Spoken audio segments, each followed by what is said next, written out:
glass frogs, scientifically known as Centrolenidae, are tiny and quite magical creatures that inhabit warm and humid montane forests in Central and South America.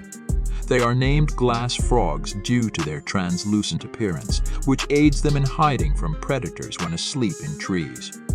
These tiny and elusive creatures range from 20 to 30 millimeter in length, although a few species can reach lengths of up to 80 millimeter.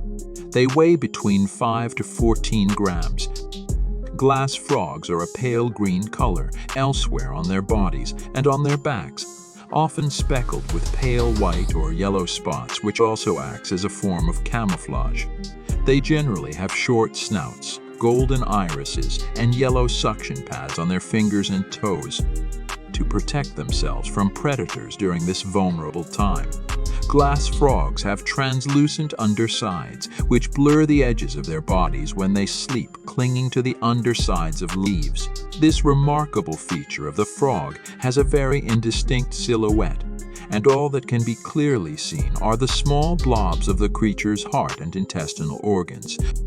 As dusk falls, glass frogs come out to hunt for small insects such as flies, ants, and beetles. They have excellent eyesight and a long, sticky tongue that helps them capture their prey. Glass frogs have the ability to make themselves 60% more transparent while they sleep. In a fascinating study, scientists watched with awe as glass frogs were observed to drain almost all their red blood cells into sacs within their liver when they slumber. When faced with predators, glass frogs will use their climbing skills to move further into the safety of dense trees to avoid danger. If that doesn't do the trick, glass frogs will jump more than 10 feet in a single bound. Male glass frogs are quite vocal and use their calls to attract females and defend their territories.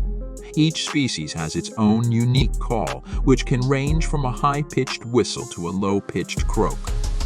Rather than laying eggs in the water like most types of frogs, glass frogs lay their eggs on the underside of leaves overhanging a stream. After the eggs hatch, the tadpoles fall from the leaf into the water below, where they develop into frogs.